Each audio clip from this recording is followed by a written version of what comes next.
Bonjour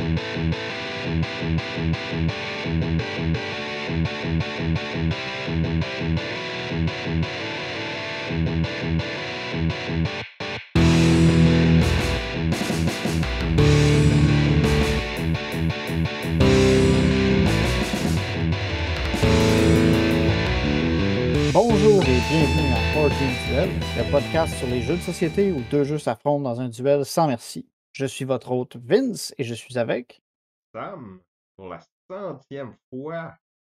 100 fois, en effet. C'est notre 100e épisode, fait que pour faire ça, on voulait faire un petit épisode spécial, un peu différent de ce qu'on a l'habitude de faire, juste parce que, 100, c'est un chiffre spécial, là, souvent, fait qu'on veut le fêter. C'est un beau chiffron. Pensais-tu qu'on allait se rendre là quand on a commencé? C'est une bonne question. Je sais pas si je pensais qu'on allait se rendre là. J'ai jamais trop. Je me suis jamais trop posé la question, en fait, où est-ce qu'on allait arrêter, où est-ce que ça allait se rendre. C'est sûr que je m'étais pas imaginé qu'on ait des Patreons. Ça, déjà, c'est quelque chose que je trouve qui est super cool, qu'on a réussi comme à se rendre là. Mais en termes de nombre d'épisodes, j'avais pas de. Je dirais que j'avais pas d'attente.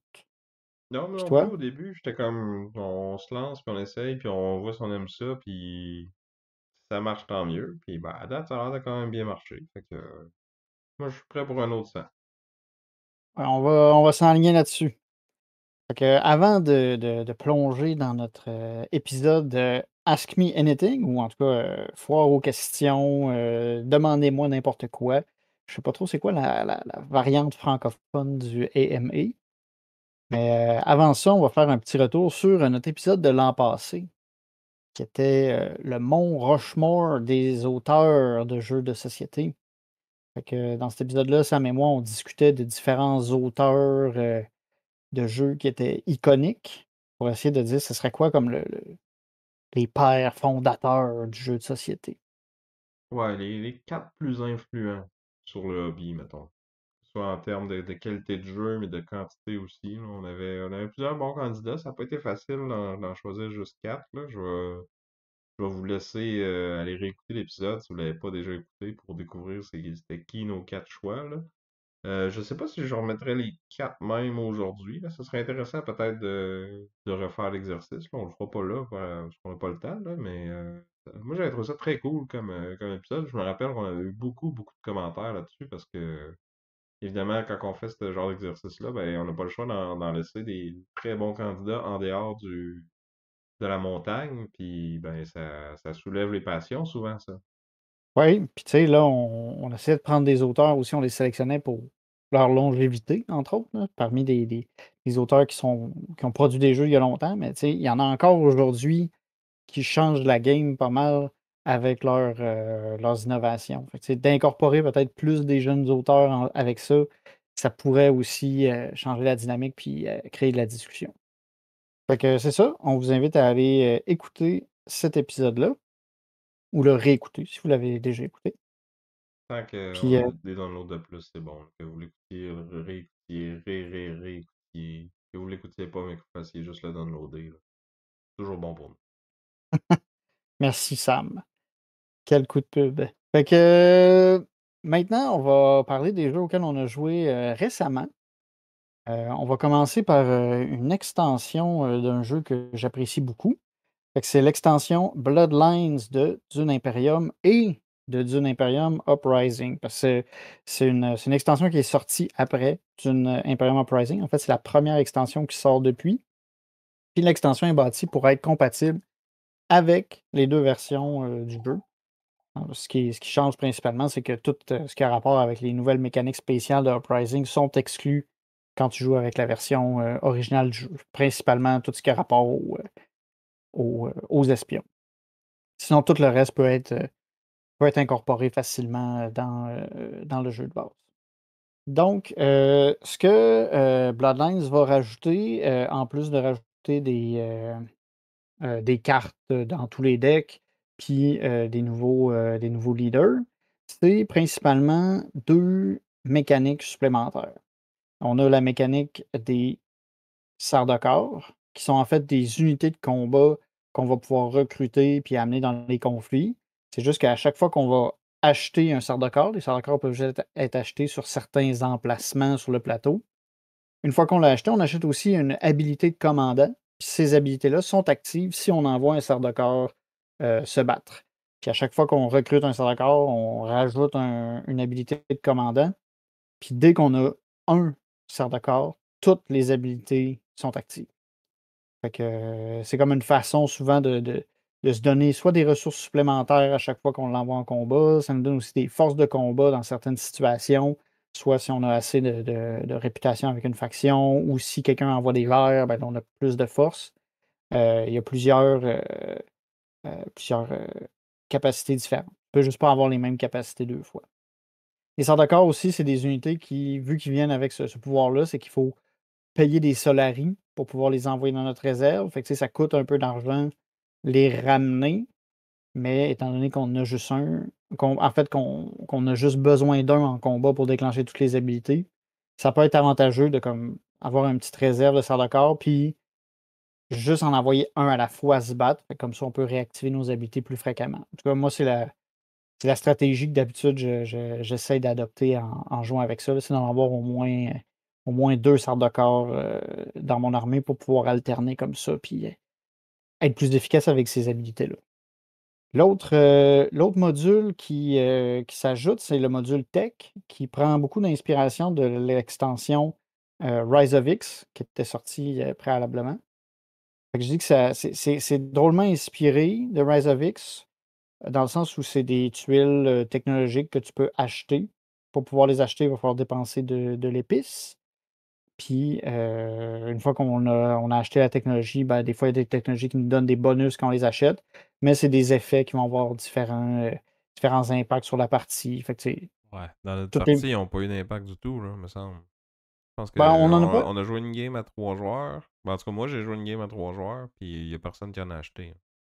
ouais, c'est sûr qu'il faut que tu ailles les acheter. L'affaire, c'est que c'est ça, c'est que ça vient avec un coût assez cher parce que pour pouvoir acheter une technologie, il faut aller sur un emplacement, vert.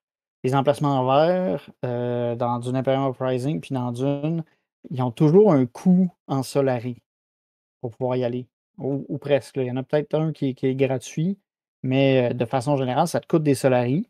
Puis là, ben, si tu veux avoir une tech, ben, il faut que tu payes de l'épice aussi en même temps. Fait que tu sais, ça coûte cher quand même. Tu puis le choix des technologies, à tout moment, tu as un petit marché qui fait que tu en as 3 qui sont disponibles. Fait que tu sais, s'il y en a aucune là-dedans qui t'intéresse, puis que personne va en acheter, puis qu'il y a pas de rafraîchissement de l'offre, ben, ça fait comme nous autres ça a fait, pas grand monde est allé acheter des technologies. Moi, j'en ai peut-être acheté une fois, parce qu'elle me permettait de faire un point en l'achetant, mais c'est tout. Je suis même pas sûr. Ou j'y ai peut-être pensé, puis je l'ai Ouais. pas fait même. Je Ben, pense que j'y ai pensé beaucoup, puis je l'ai pas fait, c'est vrai. Heu, fait que c'est ça, tu sais. Mais tu sais, c'est utile si tu produis beaucoup d'épices puis que tu veux pas la vendre pour des solaris. Mais souvent, tu veux la vendre pour des solaris pour pouvoir aller sur les espaces verts. Fait que tu sais, c'est ça. Celui-là, il est comme moins, en tout cas, je l'ai pas vu utiliser ben ben. Puis moi, même dans mes games solo, j'ai pas beaucoup utilisé ça, mais le le le l'automa, lui, ben, lui, il va les chercher, tu sais. S'il peut le faire, il va les prendre. Fait que c'est ça. ben, au moins, il Fait qu'en tout cas, roule comme ça, là. ouais, il roule plus. Puis lui, il a pas accès à toutes les technologies, il y en a qu'il peut pas prendre. Dans le fond, il y en a certaines qui sont vraiment que l'automa peut acheter. Ils ont un petit symbole, le petit symbole de l'automa, sur la tuile. Parce qu'elles, ils sont pas, c'est pas activable, tu sais, dans le fond, c'est quelque chose qui se fait automatiquement. Fait que tu as pas besoin comme de faire de choix pour l'automa, ça se fait automatique. Fait que c'est pour ça que lui, il peut prendre celle-là. Fait que c'est ça. Moi, j'aime bien, j'ai trouvé l'aspect des salacors, je trouve ça intéressant. Ça fait que, tu sais, tu une occasion, tu sais, d'avoir des pouvoirs de plus dans ton engin, puis tu sais, des fois, ça te permet de rajouter de la force de combat d'une autre façon. Moi, je trouve ça intéressant. Ou même, tu sais, s'il y a des technologies qui te permettent de soit amener des cubes de plus, avoir des ressources pour acheter, avoir de la persuasion de plus pour acheter des cartes. Moi, j'ai trouvé ça bien. Je trouvais que ça s'imbriquait bien. Tu sais, c'est pas compliqué à ajouter. Non, c'est ça. C'est Euh, un petit module qui se rajoute facilement, mais ça m'a pas jeté à terre non plus, là. Cette game-là m'a surtout rappelé que j'aimais pas tant Uprising par rapport à l'original quand tu joues à 3 ou 4 joueurs, là. Je trouve que le Uprising est plus swingy. Peut-être que oui, les cartes dans le marché sont un petit peu plus intéressantes, mais je trouve qu'ils mettent trop d'emphase ces combats. Puis là, avec les verts, tu peux comme doubler les points que tu fais dans un combat.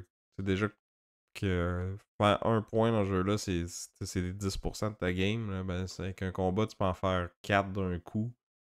Peut-être même 5 si tu vas chercher le bon set, là, parce qu'il rajoute un petit aspect de set collection que chaque combat a un symbole. Puis là, quand t'en as deux, ça te fait un point. Là. Puis en tout cas, je trouve que un seul combat peut devenir beaucoup trop conséquent par rapport à l'autre jeu qui était plus comme. Je crois que le pacing était mieux. C'était une course, mais c'était pas genre des bons de géants. Là. C'est comme par petits incréments de 1 ou 2 points, puis comme tout le monde est né à nez tout le temps, puis là, à la fin, ben, c'est comme celui qui a construit le meilleur engin va réussir à comme se booster pour aller coiffer les autres au finish, tandis que celui-là, ben, tu peux comme être complètement en arrière, puis là, un moment donné, juste comme exploser. Là. les verts ont un impact très violent s'ils sont bien utilisés. Puis doubler les récompenses de combat, c'est pas négligeable, surtout quand tu arrives dans les cartes niveau 3 où, de façon générale, tu vas avoir une ou peut-être deux façons de faire un point si tu gagnes le combat. Puis là, ben, tu doubles ça. Fait que c'était un peu Je intense. sais pas si Bloodline fait que c'est plus ou moins facile d'aller chercher les verres ou de les utiliser, mais Pas vraiment. Ça affecte pas vraiment les verts, sauf que tu as un pouvoir avec les sorts de corps qui fait que t'en as un, dans le fond, que quand tu as un sort de corps en jeu, tu as plus un de force. Puis s'il y a un vert, tu as plus de force encore. Je sais plus si c'est un je ou pense que deux. c'est 2 de Mais tu sais, plus, ouais. C'est pas. Ça les nerf un peu, mais pas ben ben, là. non. Mais puis c'est ça. Puis ça te coûte quand même de l'argent le ramener si jamais tu l'as déjà utilisé, ton sort de corps. Ou si tu veux t'en acheter un nouveau. Ouais. Fait que c'est ça, moi, Fait que tu sais, tu sais, à moins que tu aies joué vraiment beaucoup à Dune Imperium, je pense pas qu'elle est nécessaire, cette extension-là. Si t'as juste Dune Imperium pis pas Uprising, tu l'as essayé comme ça aussi, me semble? ouais, j'ai essayé avec Uprising puis sans Uprising. Sans Uprising, je l'ai utilisé, mais en solo. Puis c'est ça, c'est là où j'ai vu que justement l'Automa, il profite un peu plus du marché. Il profite beaucoup du marché de technologie s'il peut. Puis pour ce qui est des sortes de corps, je me rappelle plus comment il interagissait avec parce que j'y avais pas mal tout le temps volé. J'étais agressif sur les sortes de corps, j'aimais cet aspect-là, fait que j'ai essayé d'en profiter, comme dans notre game avec Mathieu, entre autres. Euh, Ouais, c'est vrai, on pourrait dire la game qu'on a joué, c'était avec Mathieu de la chaîne YouTube Blame the Dice, qui est une nouvelle chaîne là, qui vient de partir il y a pas longtemps. Là. Il a fait des petites vidéos, bref, des petites reviews là, rapides qui vont straight to the point. Moi, j'aime bien son format, fait que on le salue, puis on lui souhaite bonne chance dans son projet. En tout cas, s'il gère aussi bien sa chaîne qu'il a joué à Dune Imperium, ça devrait bien marcher.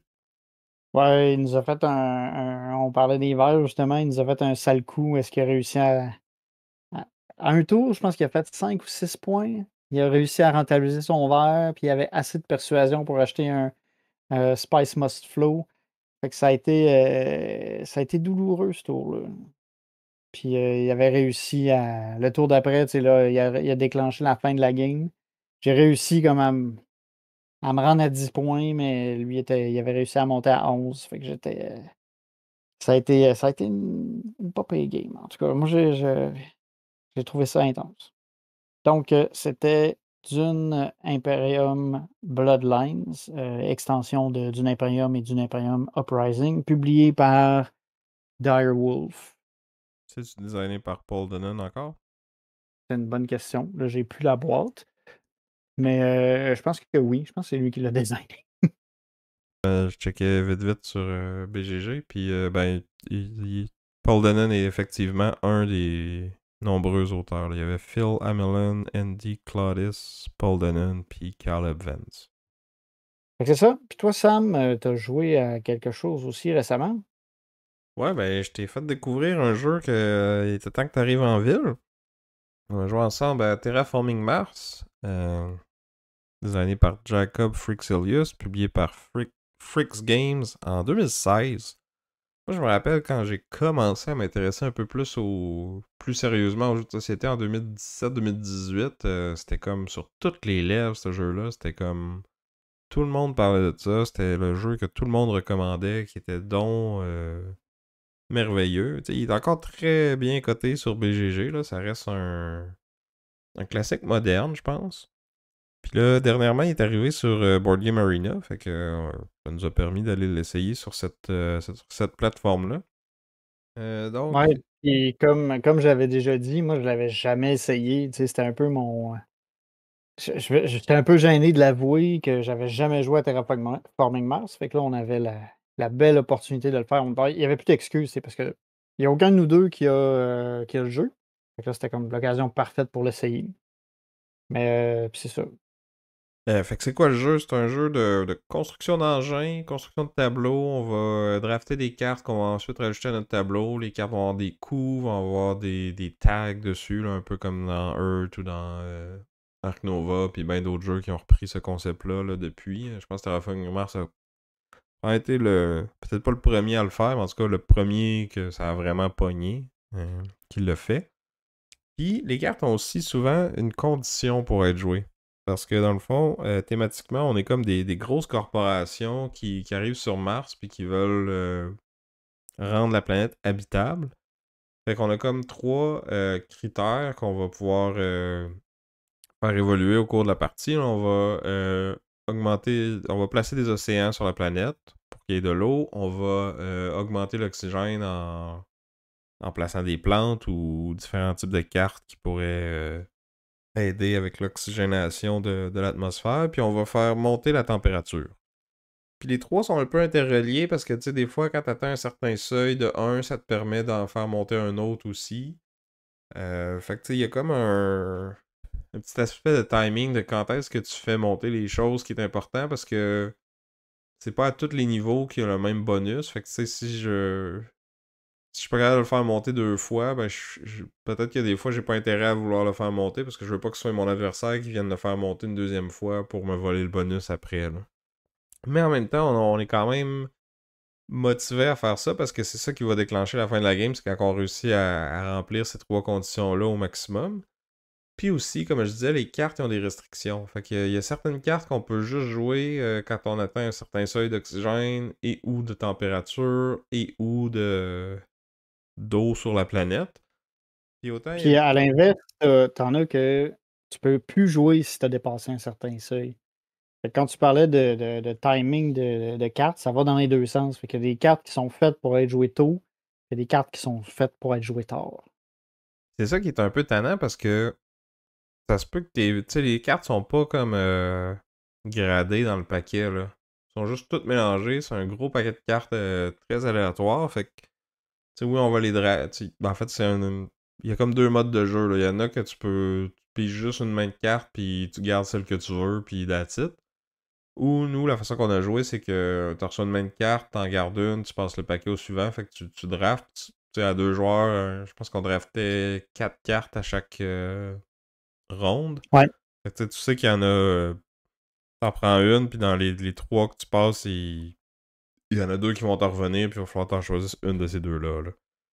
Fait que tu peux prendre quelque chose en espérant que l'autre qui combatte bien avec va te revenir, là.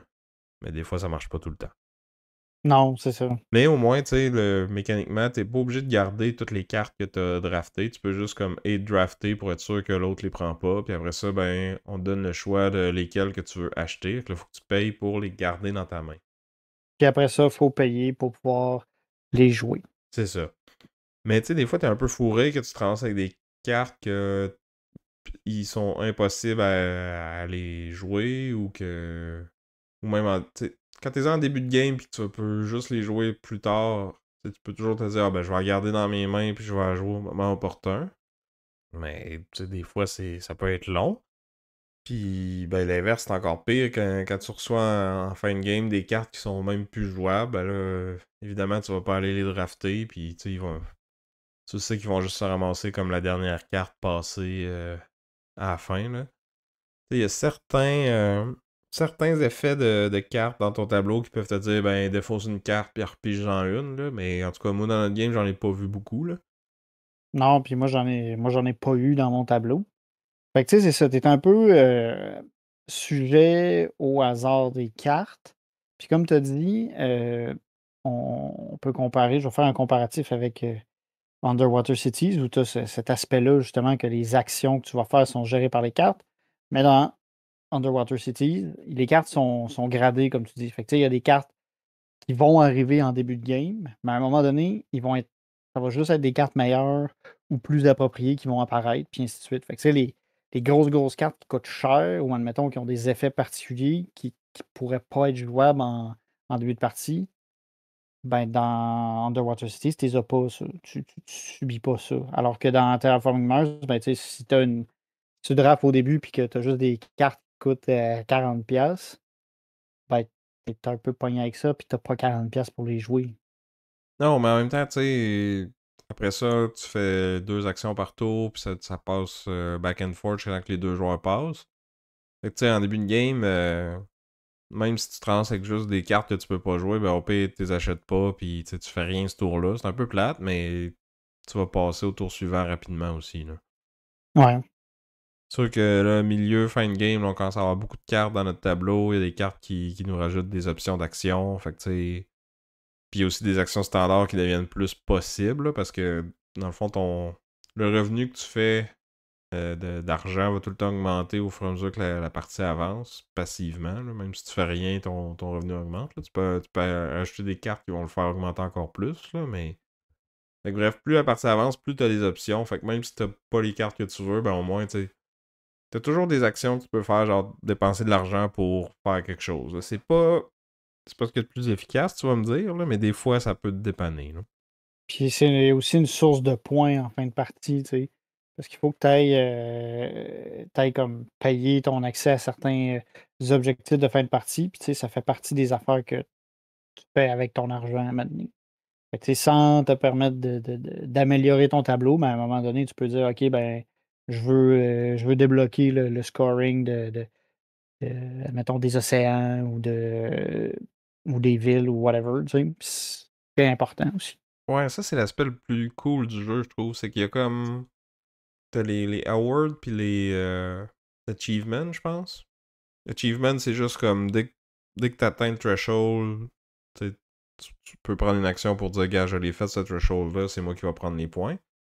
Tandis que les awards, c'est que tu vas payer pour le financer, puis c'est comme tu décides qu'en fin de partie, celui ou celle qui a le plus de X à faire, là, qui peut être le plus d'argent, le plus de minerais, le plus de plantes sur le board, va faire des points.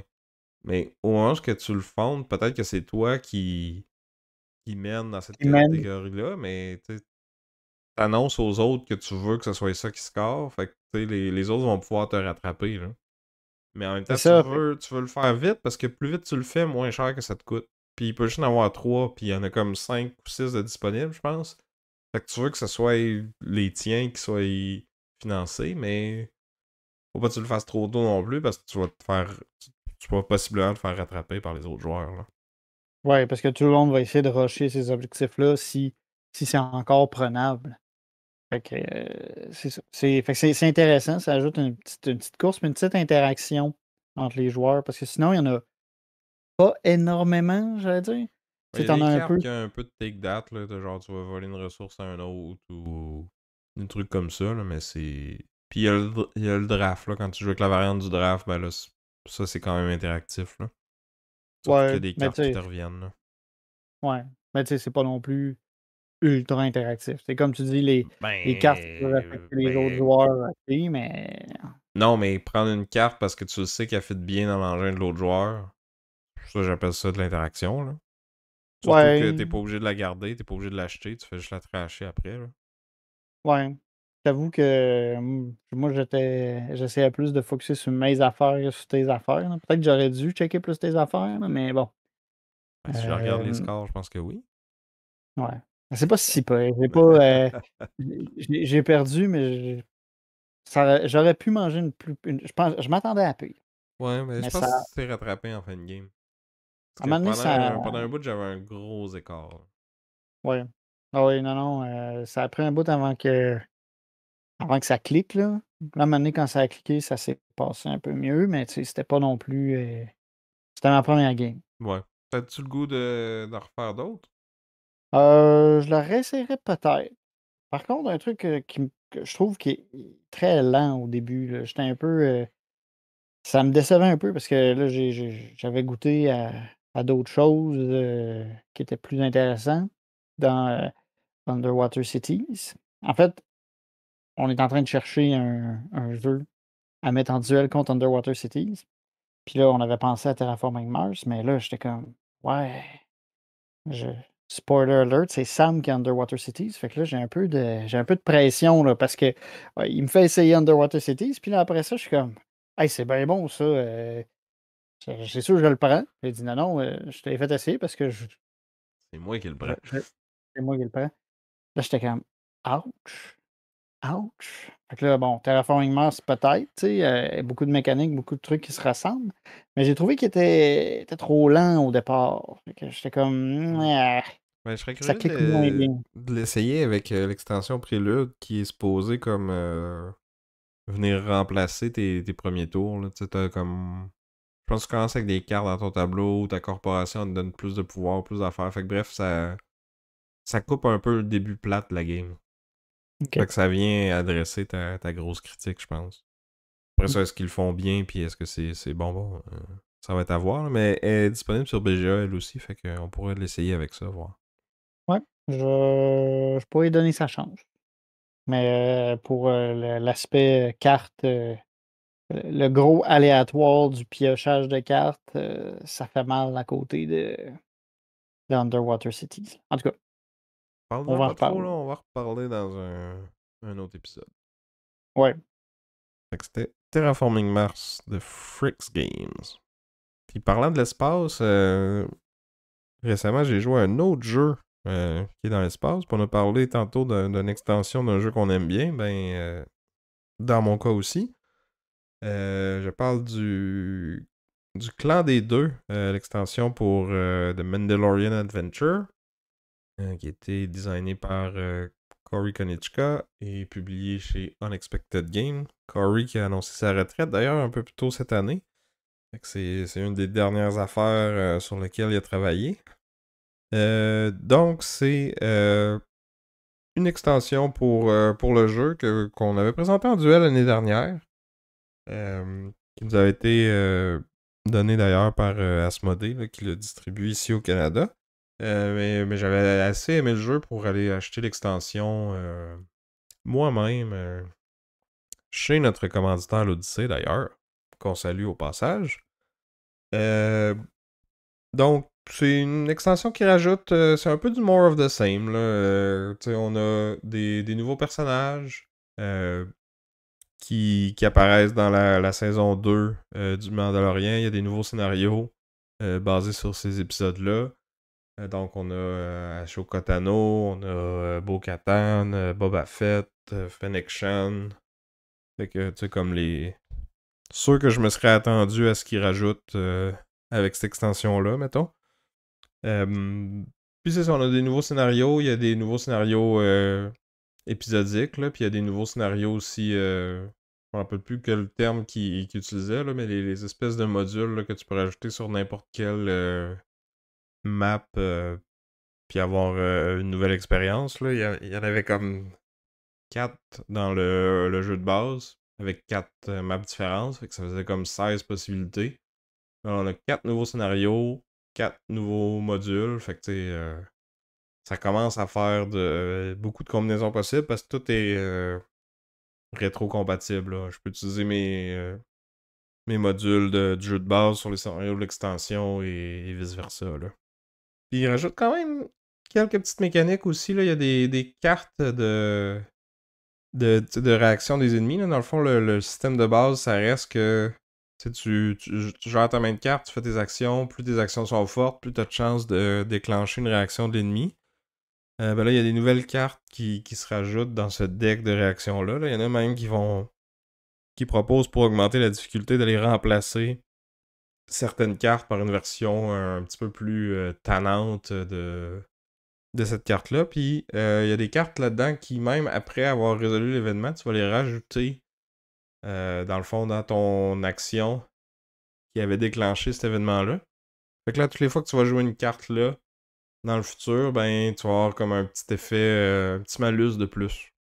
Fait que ça vient comme me rajouter un petit peu de difficulté, mais sans trop rajouter de règles.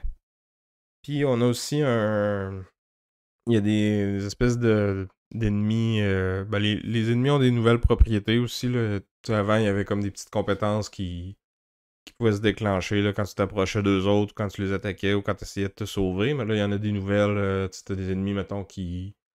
Plutôt que tirer sur un bonhomme, ben ils peuvent tirer sur tous les bonhommes d'une même case ou tous les bonhommes qui sont à portée même, je pense. Fait que ils sont comme assez chiants merci, puis tu vas aller te focusser sur eux autres en premier. Puis t'as des ennemis qui sont comme des genres de boss, si on veut. Ben, quand tu les attaques, ils ont comme rajouté un nouveau paquet de cartes que tu tournes, puis qu'ils vont venir bloquer une partie des dégâts, puis faire comme une réaction. Fait que ça rajoute un peu d'imprévisibilité, mais un peu de epicness au combat contre le boss final, là, si tu veux. Fait que c'est pas. Ça va être Moff Gideon, puis voyons. Celle qui était dans le village, là, dans l'épisode avec Ahsoka Tano, là, puis qui était dans. Oui, la sorcière. Ouais, c'est ça. Je me rappelle plus de son nom, là, mais. Une espèce de dueliste. Tu sais, l'actrice, c'est une. Je pense que c'est vraiment une professionnelle des arts martiaux, là. Fait que, tu sais, dans l'émission, il y a eu une espèce de duel avec la lance au Beskar, pis tout ça, là. Fait que c'était très. Combat épique, là. Ben, comme ce deck de cartes-là va venir un peu. Reproduire ça en jeu de société. Là. Puis c'est pas beaucoup de règles de plus, là, mais c'est sûr que ça. C'est un jeu qui est un peu puzzly, tu peux tout calculer, comment tu vas attaquer les ennemis, comment il va y avoir de réaction, tu peux un peu t'attendre à c'est quoi le type d'ennemi qui va réagir, tu sais jamais exactement qu'est-ce qu'ils vont faire, mais tu as quand même une bonne idée. Fait que ça rajoute un petit peu d'imprévisibilité. Peut-être qu'il y en a qui vont moins aimer ça parce que justement, le jeu était très puzzly, très calculateur. Ben là, ça rajoute un petit peu d'aléatoire, mais en même temps, je trouve que ça fait du sens thématiquement. Là. Tu te bats contre un ennemi spécial, ben, il est plus dur à prévoir qu'est-ce qu'il va faire. Là. Fait que ça, à date, j'ai fait 2 des 4 scénarios plus épisodes. Là. J'ai pas regardé encore les nouveaux scénarios modulaires. Là. Il y en a peut-être même des nouveaux pour. Tu sais, il y en avait dans le jeu de base là, où tu pouvais avoir un trait caché parmi les joueurs. Là. C'est sûr que moi je joue surtout en solo. Ceux-là sont moins intéressants quand il n'y a pas cet aspect-là. Là. Ouais, ben on s'entend que tu peux pas t'auto traîtriser, là, Non, t'auto. c'est ça.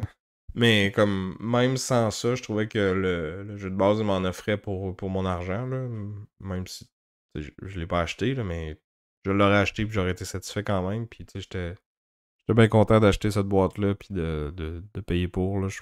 Encore une fois, ça m'a permis de ressortir le jeu. Ça faisait presque un an que je l'avais pas joué. Là. J'avais fait tous les scénarios épisodiques puis quelques-uns des autres. Puis après ça, tu me l'avais emprunté pour le jouer puis tu me l'avais jamais redonné. Ouais, mais tu sais, il était tranquille dans ma bibliothèque. Il était bien beau avec mes autres jeux de Star Wars, mais tu sais, quand t'en as eu besoin, je t'allais ramener. Ouais, oui, J'ai c'est pas, ça. Non, mais pour vrai, j'ai je pas m'en chié. ennuyais pas tant que ça. Mais je suis content de le ressortir avec cette extension-là. Ça m'a pris un petit peu de temps à me remettre dedans, lire les règles pour m'y remettre. Mais après ça, tu sais, jouer un scénario, ça va vite. Le setup, il est pas compliqué. Lui aussi, c'est du matériel minimaliste, pas trop de plastique. Un bel insert en carton recyclable qui fait la job. Des standees, pas de dés. Ouais, non, il y a un bel effort de mise sur la production puis sur l'aspect recyclable du jeu. Yep. Fait que, pour vrai, moi, ça reste un très bon jeu si vous aimez le... C'est sûr qu'il faut aimer l'univers puis la série, là, parce que c'est très, très thématique, puis c'est... Le thème, il est là, puis tu sais, il fait bien que le jeu, là, puis ça marche bien. Fait que... Ouais, puis j'allais dire, ça se voulait, tu sais, c'est un dungeon crawl, mais qui se veut aussi accessible, là. Souvent, tu sais, les dungeon crawl, ça devient rapidement assez compliqué, assez complexe, avec plein de composantes, plein de mécaniques, plein d'affaires. Là, on est dans on est plus accessible, il y a moins de flafla. C'est facile à gérer. Puis Ben, je il y en trouve a que un petit peu c'est. plus avec l'extension, mais normalement, tu sais, si t'es rendu à l'extension, c'est que t'as tout fait le jeu de base, fait que T'es t'es prêt à rendu... plus un peu. C'est ça, exactement. Parce que limite, moi je trouvais que les premiers scénarios, justement, qui étaient un peu plus comme un tutoriel, puis qui avaient pas toutes les règles encore, ils sont borderline plates, là. Mais un coup que t'as passé ça, puis que t'embarques dans le vrai jeu, si tu veux, là, c'est là que je le trouve vraiment bon. Donc, c'était Star Wars The Mandalorian Adventure, l'extension Le Clan des Deux. Puis comme Sam le disait, c'est un jeu que Sam s'est procuré à l'Odyssée. L'Odyssée, c'est une boutique de jeux de société à Belleuil, qui est autant une boutique physique que numérique. Fait que vous pouvez aller sur leur site boutiqueodyssée.com pour commander vos jeux. Puis, Est-ce qu'il en reste du clan des deux? malheureusement, non, tu as pris la dernière copie, mais j'imagine que si vous entrez en contact avec eux, il y a moyen qu'ils réussissent peut-être à se procurer d'autres copies. Sinon, ben, si vous ne pouvez pas jouer à Mandalorian Adventure, il y a par contre Great Western Trail El Paso qui est disponible, jeu qu'on a déjà discuté dans un épisode précédent. J'ai vu qu'il en restait aussi une copie de Frosthaven en français. Ouh. Euh, fait que ça peut valoir la peine pas mal. Si vous avez si vous aimez si vous avez aimé Gloomhaven. Sinon, ils ont aussi j'ai aussi vu qu'il en restait une copie de Boss. Jeu, un peu plus élevé et qui, quand tu le regardes comme ça a pas l'air si tu sais, le dessin, ça fait un peu cartoony, mais on en a déjà parlé, c'est assez coupe-gorge, assez complexe, puis qui demande un bon esprit, de planification. C'était dans mon top 10. Ouais. Puis, finalement, pour ceux qui aiment les jeux peut-être un peu plus légers, il y a un de nos jeux préférés. En fait, je pense que c'est le jeu que j'ai le plus joué, dans les dernières années. C'est, Just One, il en reste 8 copies, puis il y a présentement un rabais sur le jeu. Fait que si vous avez des occasions, des jeux de party, c'est un des très bons jeux de party, là, c'est super Ou facile à des jouer. cadeaux à faire à des gens qui sont peut-être un petit peu moins gamers, mais qui s'intéressent à ça un petit peu, là. C'est un beau cadeau, là, Just One. Ouais, c'est ça. Il est présentement en rabais, puis en français, fait que profitez-en. Allez sur leur site boutiqueodyssée.com ou allez les voir directement à Belleuil. Et venez nous voir à Belleuil, à l'Odyssée. Mais là, au moment où qu'on enregistre, on n'est pas allé encore, mais au moment où vous nous écoutez, on va déjà être allé. Ouais, Malheureusement, fait que il est trop tard. Vous viendrez ben, l'an c'est ça. prochain pour l'événement numéro 3. Ouais. Parce que j'allais dire, Sam, c'est comme pas je leur dis venez nous voir, ben on n'est plus là, mais. Mais on Mais l'a ouais. dit quand même avant aussi, là. Fait que. Ouais. Mais au Fait qu'en prochain tout cas, épisode, ben, on pourra faire un petit retour sur qu'est-ce qu'on a joué à cette belle journée-là. ouais. Je sais Parce que- déjà que ça va être une belle journée. ouais, ouais, on a déjà quelques plans de fête, puis ça s'annonce bien. Donc maintenant, on arrive au plat principal. Donc, on a reçu une petite liste de questions auxquelles nous allons répondre. Fait que c'est des questions qui ont été envoyées sur notre Discord. Pour ceux qui ne sont pas sur le Discord, ben allez-y, qu'est-ce que vous faites? Euh, puis on va répondre. La première, si vous aviez la chance de redécouvrir un jeu pour la toute première fois, ce serait lequel? C'est une excellente question, ça. On va te laisser répondre en premier. Euh, J'avais pensé à quelques trucs. J'avais en train de penser à El Grande parce que je me rappelle quand c'est un jeu que tu avais chez vous. Puis j'étais tout le temps, je regardais la boîte, là, t'avais la big box, puis je la checkais, puis j'étais comme, ça m'intrigue, tu sais. Ça a pas l'air particulièrement beau, mais je sais pas, j'étais curieux. Puis là, maintenant, on l'a essayé à une soirée de jeu pas loin de Sherbrooke. J'ai fait, wow, ce jeu-là, c'est vraiment hot. Puis j'avais vraiment aimé. En plus, la première game, ça avait été une game ultra serrée. On avait joué à 3, puis ça avait été. Tout le monde était nez à nez, là. C'était vraiment hot comme game. Puis j'avais vraiment aimé ce moment-là. Fait que, tu sais, il y avait beaucoup de conditions qui étaient réunies qui faisaient que c'était cool. Mais sinon, tu sais, il y a des jeux que tu peux comme pas leur jouer ou quand tu vas leur jouer, tu vas avoir des connaissances, puis ça fait que tu t'aides un peu, là. Tu sais, je pense à, heu, là, j'ai fait le Psycho Mantis dans Metal Gear Solid. Fait qu'à tout jamais, tu sais, le combat m'a été spoil. Fait que, tu sais, j'ai eu mon moment d'excitation de faire comme «Oh wow, wow!» puis c'est hot, puis tu sais, de le vivre. Puis là, je pourrais plus le revivre parce que là, je le sais qu'est-ce qui se passe. Fait que tu sais, là, toute la magie de ce moment-là est partie, puis je pourrais plus jamais la revoir. Fait que ça, j'étais un peu. J'aimerais ça peut-être. Comme l'oublier, puis le refaire une autre fois, puis le vivre. Ouais, je pense que la découverte de nouvelles affaires, c'est comme. Tu sais, j'ai le goût de dire, c'est quasiment quelque chose que je me rappelle plus. Tu sais, quand tu commences à jouer à des jeux, ton premier deck builder, ton premier placement d'ouvrier, on dirait que tu sais, quand t'as juste joué au Monopoly, puis au Risque, puis à Clou, tu sais, Ça peut-être. explose, là, tu te dis: «Voyons donc, on peut faire ça avec des jeux de société». C'est C'est pas ça. juste rouler des dés, puis advienne que pourra. Non, non, tu as des décisions à faire, de la planification, tu sais, ce moment d'émerveillement-là, ben, c'est ça. Tu l'as au début, puis la manette, tu réalises que, ben, surtout aujourd'hui en plus, c'est qu'il y a tellement d'offres de jeux que c'est difficile de revivre ce moment-là, là. C'est plus des variantes d'un même système, tu sais. Ouais, c'est ça. Mais tu sais, il y en a pas un là-dedans qui me pop plus qu'un autre. Sinon, c'est sûr que tu sais, les jeux de campagne narratifs, des fois, si l'histoire est bonne, ça peut être cool tu sais, de découvrir ces affaires-là, tu sais, les jeux Legacy et tout ça, mais en choisir juste un que je voudrais refaire, à date, celui que j'ai le plus aimé, l'aspect narratif, c'est Oathsworn, puis tu sais, j'ai pas encore fini la campagne, fait que tu sais, j'ai pas fini de le découvrir non plus, fait que c'est un peu dur de le prendre lui. Euh, Tu sais, sinon, je pense à tu sais, Star Wars Rebellion. Les premières fois que tu joues, tu apprends un peu à connaître comment que les deux factions fonctionnent, puis tout ça. Puis c'est sûr, c'est cool cette partie-là, mais je le trouve encore plus cool quand les deux personnes savent jouer, tu sais. Parce que là, je trouve que le jeu, Ouais. il pogne un autre niveau. C'est un peu la même chose avec Guards of Atlantis. Fait que, tu sais, est-ce que j'aimerais ça le redécouvrir? Oui, mais en même temps, je le trouve plus intéressant un coup que tu le connais bien. Fait que je sais pas, je vais dire Oathsworn, mais c'est ça, c'est un peu triché parce que j'ai pas fini de le découvrir encore. Ouais. Mais tu sais, au moins, tu as l'ensemble des mécaniques, là, tu en as vu déjà pas mal, tu sais, Ouais, c'est ouais. pas si mal. OK, deuxième question. Combien de temps a duré votre plus longue partie sans interruption, puis c'était quoi le jeu? J'ai envie de dire que ça a duré 10-12 heures, puis moi, c'était Game of Thrones à 9. C'était avant que Mother of Dragon sorte.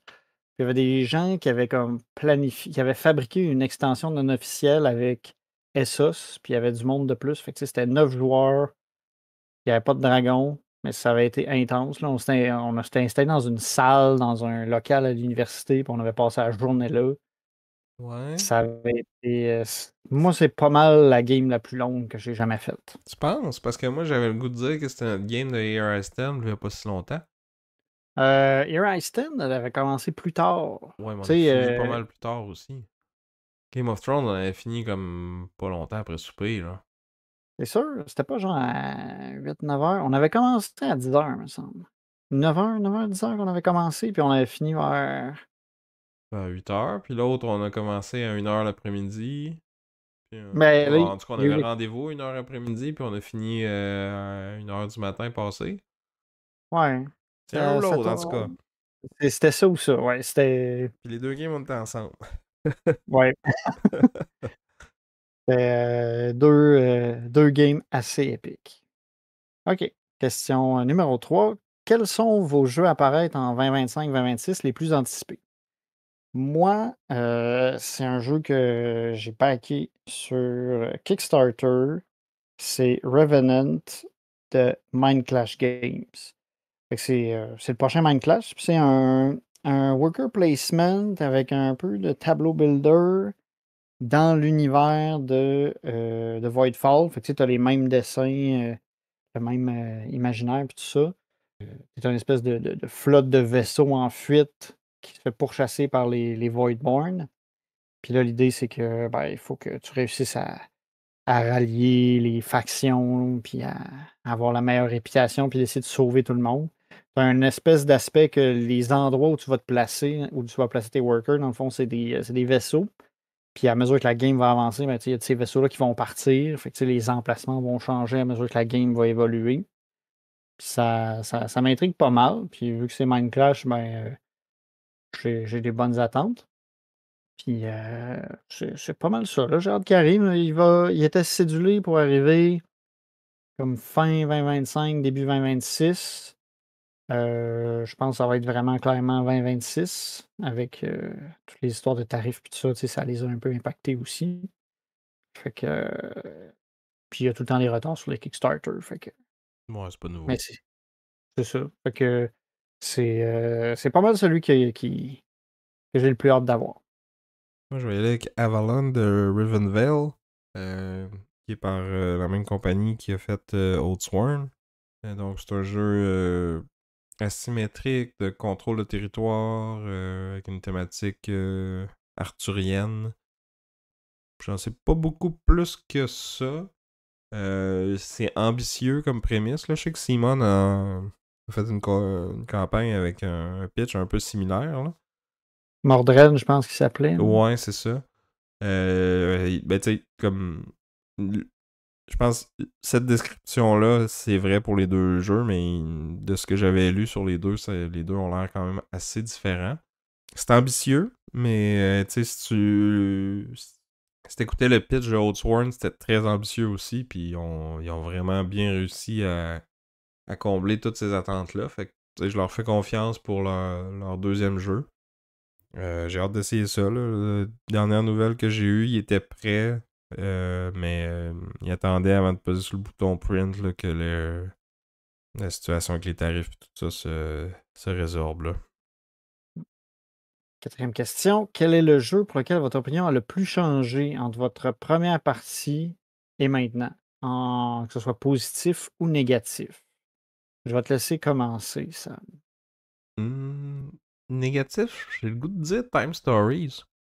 C'est drôle, je pensais que tu allais dire ça, justement, parce qu'on avait.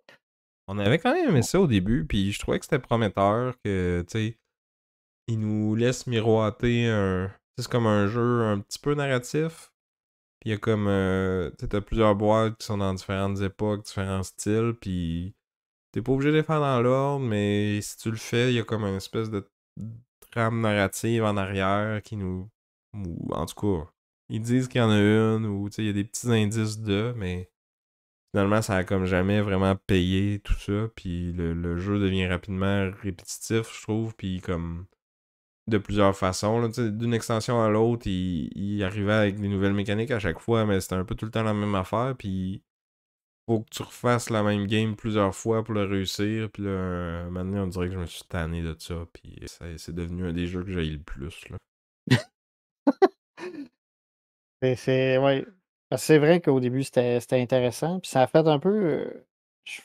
Moi, ça feel un peu comme ce qui s'est passé avec Assassin's Creed, la série de jeux. Tu sais, avais comme les trucs dans le passé, tu sais, comme la partie du jeu la plus importante, mais tu avais tout le temps quelque chose dans le monde présent. Mais le monde présent, il y a comme pas tout le temps cliqué, tu sais, ça a été tout le temps un peu bizarre. Puis là, dans Time Story, c'est comme ça, mais pire. Tu sais, à un moment donné, il y avait des cartes que tu sais, ça disait, ah, garde-les, tu vas peut-être en avoir besoin.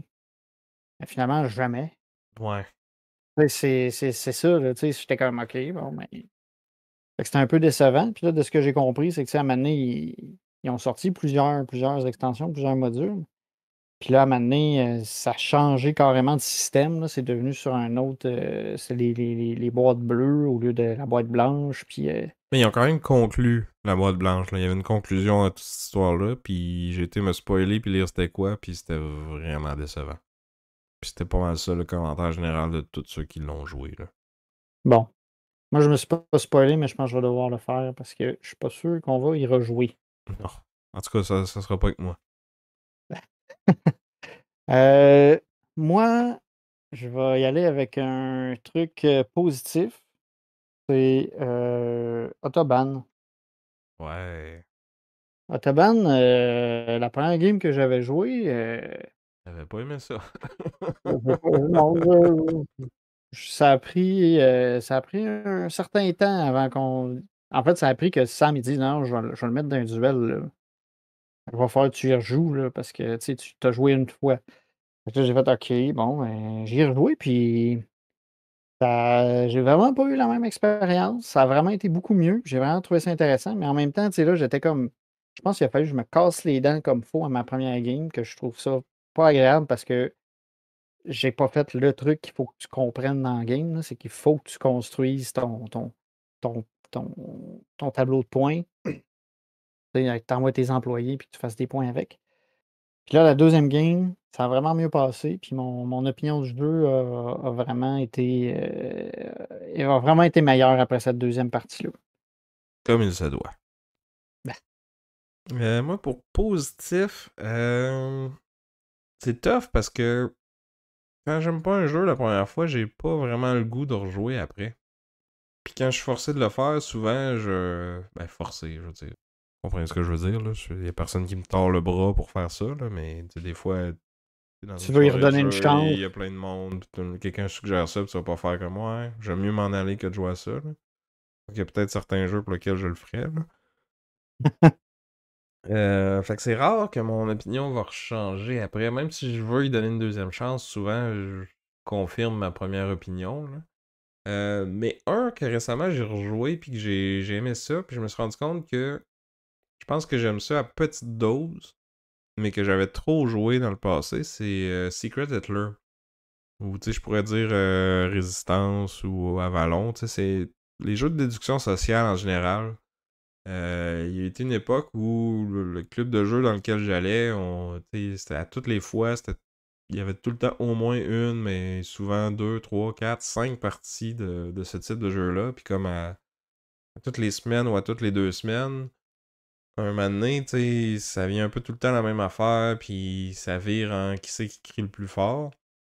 Fait que tu sais, je m'étais comme tanné de ces jeux-là au point que genre j'essayais de les éviter, puis je me disais que j'aimais pas ça. Mais là, dernièrement, j'ai rejoué à Secret Hitler chez Pat. Puis j'aimais ça. Puis on a joué comme juste une game ou deux games. Puis comme c'était assez, là. Tu sais, genre une ou deux petites games, une fois de temps en temps. Tu sais, je me rends compte que, ouais, c'est ça ma limite pour ce genre de jeu-là. Puis c'est correct de même. Puis je les apprécie à petite dose, modérée de temps en temps. C'est drôle que tu aies joué à Secret Hitler récemment, parce que moi aussi, j'ai joué il n'y a pas longtemps avec des gens qui n'avaient jamais joué, fait que ça a été pas mal comique. Tu aimais ça parce que Puis, la dernière fois qu'on avait joué ensemble, il me semble que t'avais pas trippé parce que t'étais tellement louche qu'on te tuait tout le temps au début, puis ouais, ben là, justement, c'était un peu plus friendly. C'était moins OK, on tue de Vince parce que c'est Vince. Tu sais, c'était plus fair. Puis on a fait deux games de suite, puis ça a vraiment été cool. On n'avait pas trop de. Il n'y avait pas d'animosité, puis tout le monde a eu du plaisir. Puis on a eu droit à une victoire des fascistes, puis une victoire des libéraux. C'était cool. Puis là, ouais, c'est drôle que tu aies joué à ça aussi il n'y a pas longtemps. puis toi, t'as-tu un jeu que t'aimais au début puis que finalement t'aimes plus? En fait, il n'y a pas ben de jeux que ça a fait ça. Je pense que je suis assez easygoing, mais il y a des jeux que j'aime pas, puis je pense que ça s'améliore pas tant.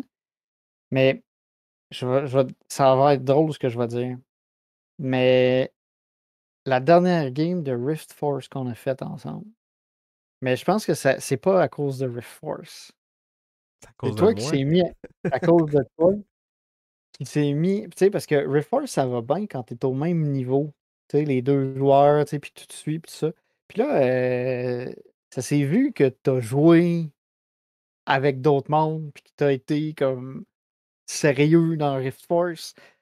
Fait que j'étais comme, je pense que j'ai perdu mon. Genre, je pourrais plus jamais jouer à Rift Force avec toi parce que t'es rendu à un Wow. autre niveau. Non, non, non, va falloir que tu aies entraîné, puis toi aussi, tu joues contre d'autres mondes. Puis là, quand tu seras assez bon, on pourra rejouer un contre l'autre. Mais c'est ça, ça. Fait que tu sais, c'est ça. C'est pas la faute du jeu du tout, là. J'adore Rift Force et tout ça.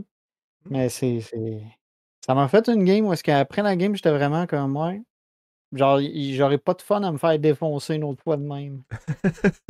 C'était comme c'était un autre niveau. Fait que tu sais, c'est pas Ça- contre le jeu, c'est pas contre toi, c'est comme le niveau était comme D'expérience, plus puis haut. ouais. C'est ça. Ça, ça pourrait peut-être être le sujet d'un prochain épisode. Genre, tu sais, des jeux que tu veux pas trop jouer en ligne avec d'autres mondes, parce que après ça, si tu plantes tes amis, tu pourras plus le sortir sur la table. Ouais.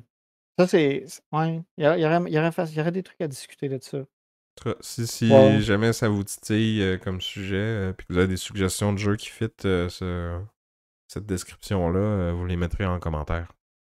Ouais. Question numéro 5. Le plus gros dégât de nourriture ou de liquide qu'il y a eu pendant un jeu, c'était quel jeu? Puis c'était quoi l'état du jeu après?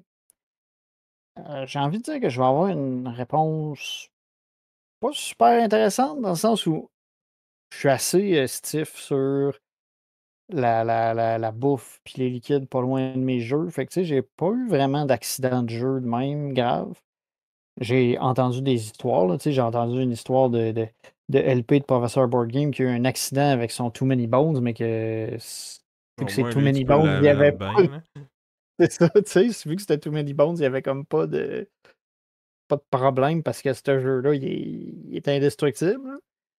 Mais sinon, j'en ai pas eu ben, tu sais, puis tu sais, genre, je suis du genre à contrôler les snacks, tu sais, pour pas salir les cartes ou quoi, là, tu sais, proposer des baguettes pour manger des chips pour éviter que le monde salisse le jeu, tu sais. Pourtant, Fait tu que, livres même pas tes cartes. non, je les sleeve pas. Puis des fois, mais je me pose la question souvent, là. Des fois, j'y pense. Vais-tu les sleever ou pas? T'es-tu plus précautionneux que tes jeux ou plus cheap? Ouais, c'est une bonne question. Mais c'est parce que tu as moyen de rester cheap si tu fais attention à côté, tu sais, en tout cas. Mais tu sais, à un moment donné, l'autre fois, quand on a joué Non, mais ça, à je veux dire, Rebellion. t'es cheap, tu veux pas payer les sleeves. Ouais, ouais, il y a un peu ça. Mais tu sais, c'est ça. Il y avait Star Wars Rebellion, l'autre fois, je m'étais dit, ah, est-ce que les cartes de la main de base, ils ont l'air plus maganés? Mais je le regarde pas en même temps, tu sais. J'essaie de pas m'influencer comme ça, puis de. Ah non, puis le jeu, il prend tellement de place que, tu sais, oui, tu pourrais regarder pour voir s'il y a pas un petit scratch dans le dos de la carte qui a un leader dessus, l'autre bord de la table pour l'autre, là, mais honnêtement, si tu joues avec du monde de même, là. Ouais, puis j'essaie de pas. Tu sais, parce que des fois, je le vois, là, admettons, là, tu sais, telle carte, elle a une cochonnerie dessus, mais j'essaie de l'oublier rapidement parce que je trouve que c'est pas fair. Toi, Sam? Ben, comme toi, tu sais, j'ai pas d'histoire d'horreur, de grosses affaires qui est arrivée. Y a rien qui me vient en tête, là. Peut-être un Hero Realms qui a pris un peu de bière parce que je l'ai amené au bar dans le temps, là, Ouais. mais rien. J'ai jamais été obligé de jeter un jeu, mettons, ou d'en racheter un parce qu'il était trop magané, là. Mais c'est vrai on l'amenait au bar, Hero Realm, on l'a amené une couple de fois. On faisait attention. Question numéro 6. Quelle est votre faction préférée à Game of Thrones? Je C'est difficile. Moi, je pense que c'est les Greyjoy parce que j'aime beaucoup leur carte, puis j'aime beaucoup leur style en début de jeu, en début de partie. Parce que tu commences avec l'épée, faut que tu sois agressif, faut que tu attaques les autres.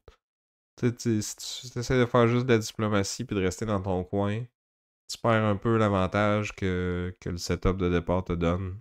Fait que t'as comme pas le Ouais. choix de comme mettre la pression sur ses adversaires puis d'être agressif en début de partie, puis ça fit avec mon style de jeu préféré. Puis il y a d'autres factions avec lesquelles tu peux pas faire ça. Il faut que tu attendes ton bon moment. Puis c'est moins naturel pour moi. J'ai envie de dire, j'aime bien aussi les Greyjoy, mais j'hésitais avec Tyrell puis Martel aussi. J'aime beaucoup Doran Martel. C'est une carte, c'est un 0 qui garoche quelqu'un en bas d'une piste d'influence. Je trouve ça satisfaisant. J'aime beaucoup aussi la Queen of Thorns des Tyrell qui fait comme Ah, ben ton ordre, t'enlèves un ordre au joueur contre qui tu joues qui est adjacent à la zone de combat. Là. Fait que c'est vraiment désagréable, puis j'adore ça. Peut-être que tu vas perdre le combat, mais tu vas faire chier l'adversaire. C'est Ça ça. va Puis être tu sais, c'est parce que désagréable. vraiment, puis tu sais, c'est que tu peux justement te dire, c'est pas grave si je perds, je veux juste pas qu'il fasse telle affaire. Fait que tu sais, tu y enlèves un support, puis après ça, tu vas le rattaquer après, pas de support. Tu sais, t'as des belles options, puis Laura Tyrell, il est juste dégueulasse. Euh, Ouais, fait que, combien de games se sont gagnés sur le fait que le monde a oublié que tu peux faire 4 matchs avec les Tyrell plutôt que 3. ah ouais, c'est dégueu. Hein. Puis, à un moment donné, il y a une game, c'est Simon qui les avait, là. Il a passé proche de pouvoir jouer 2 fois Laura Tyrell. Fait que tu sais, ça aurait fait. 5 Il aurait pu matchs marcher 3. potentiellement, ouais. Ah, c'est dégueulasse. C'est rare, là. Pouvoir faire ça, c'est rare, là, mais ça peut se faire. Il faut comme que tu sois à la fin de ta main, que Mais tu pas fasses tout à comme fait. 3 combats. C'est Ouais. ça, tu sais. Ça arrive pas, là, d'habitude, là, mais ça peut. Ouais. Prochaine question. Votre game qui Ouais, a fini le plus on l'a tard, à déjà pas quelle mal heure? C'était répondu, celle-là. Ouais, mais c'est pas tout à fait ça, moi, je pense. Celle qui a fini le plus tard, moi, je pense que c'est une game de Star Wars Rebellion qu'on a commencé après avoir joué à War of the Ring. Ouais, c'est vrai. Je pense que ça a fini pas loin de 2 heures du matin, cette histoire-là. C'était comme. Oh non, plus tard que ça. Je pense que j'étais rentré chez nous puis le soleil se levait, là. C'était con comme idée, mais c'était vraiment le fun parce que là, on s'était clenché les 2 gros jeux de suite. Puis, tu sais, c'était. Puis on avait même pas commencé en après-midi. Ouais. Puis Non, non, c'était on une était des quand. premières fois que tu jouais à War of the Ring. Ouais. C'était pas malin, mais ben comme plan. C'était Non. pas planifié Mais, non plus, remarque, là. mais c'était vraiment cool. Tu sais, j'en ferai plus ça jamais, là. Mais c'était cool. Euh, Top 3 des meilleurs souvenirs associés aux jeux de société. Ouais, je pense que ça, c'en est un, pour moi. Mm. C'était tellement spontané, de genre, j'ai dit en semi-joke après, genre, ouais, on va se faire un Rebellion. Puis là, toi qui Puis dis, moi, je OK. m'étais. Puis là, j'étais comme, oh shit. OK. Comme tu Tu dis, sais, on leur refera plus jamais, là. Fait que ça. C'est un beau souvenir. ouais, sur le coup, ça paraissait une bonne idée. Puis c'était le fun. Ça finit tard, comme on a dit. Tard ou tôt. Je pense que la game de El Grande, ma première game de El Grande, c'en était un aussi. Tu sais, je découvrais un jeu que j'aime beaucoup.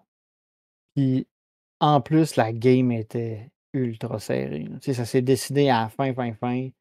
Quand on progressait tranquillement, puis que là, tout le monde, je pense qu'on était 3, puis on a fini à chacun 2 points chaque. Puis tu sais, j'étais comme, wow. C'était, tu sais, c'est le genre de game qu'à la fin, c'est comme, je suis satisfait. Là, tu sais. Tout le monde avait une chance de gagner. Ça s'est joué à pas grand-chose. Puis tu sais, tout le monde a eu comme son petit moment de highlight de Ah, on pense que c'est toi qui mène. Ah, là, c'est lui. Fait que là, tu sais, ça tournait, mais ça n'a pas fait de king-making. Tu sais, l'agression, c'est comme a vraiment tourné de façon à ce que ça s'équilibre puis que personne ne réussisse à se sauver trop loin en avant. Puis ça avait été vraiment cool. Puis mon troisième, je pense que ça a été drôle, c'était pendant la pandémie. Tout le monde était chez eux. J'avais mon groupe de labo. J'avais acheté juste avant le confinement Cthulhu Death May Die. Puis j'avais joué tout seul, puis j'étais comme c'est nice, c'est cool, j'aime ça. Puis j'en avais parlé aux gens du labo. Puis là, on s'était dit, il faut jouer. Mais là, on était tous confinés, on pouvait pas se voir. Fait que là, j'ai imaginé un plan un peu stupide. J'étais comme, ben, on pourrait jouer par Skype. Moi, j'aurais mon téléphone, je pourrais filmer le board. puis on joue chacun de notre bord de chez nous. Puis là, il y a quelqu'un qui a dit: Ah, ben ouais, moi, je vais faire des dés pour tout le monde. Fait qu'elle a pris des dés, elle a fait les faces des dés sur toutes les dés, puis elle en a fait un set pour tout le monde. Il y a un gars, il a dit: Ah, ben pour la caméra, je vais te faire un bras imprimé 3D, comme ça, tu n'auras pas besoin de le tenir. Fait qu'on s'était tout setupé ça. On jouait à Death May Die à distance, avec un setup de caméra, puis tout le monde avait les dés chacun de leur bord. Puis là, ben, moi, je montrais les cartes à la caméra, puis on jouait de même, puis c'était considérant l'aspect qu'on pouvait comme pas se voir, puis tu sais, c'était. Je veux pas, c'était un peu dull, là. Ouais, c'était Ben tout le là, contexte qui vient avec, là. c'est ça, ça faisait vraiment que c'était. C'est Ça cool a fait que des tu sais, fois. vous avez tous contribué à ce que ça marche, cette affaire-là. Là. C'est ça. C'était. Ça laisse un bon souvenir malgré tout. C'était c'était une belle expérience. Mais parlant d'expérience communautaire, moi j'ai le goût de dire la première grosse convention que je suis allé, c'était Shocks par Shut Up and Sit Down, là, qui est une des premières chaînes YouTube que j'ai commencé à regarder quand je me suis intéressé plus aux jeux de société.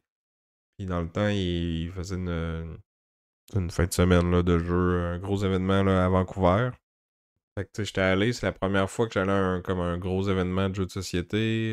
J'ai rencontré les gars de Board Game Barrage, les gars de So Very Wrong About Games. C'est deux podcasts que j'écoute encore aujourd'hui, que j'écoutais déjà à cette époque-là, mais tu sais, après les avoir rencontrés en personne, on dirait que je suis comme devenu plus fan.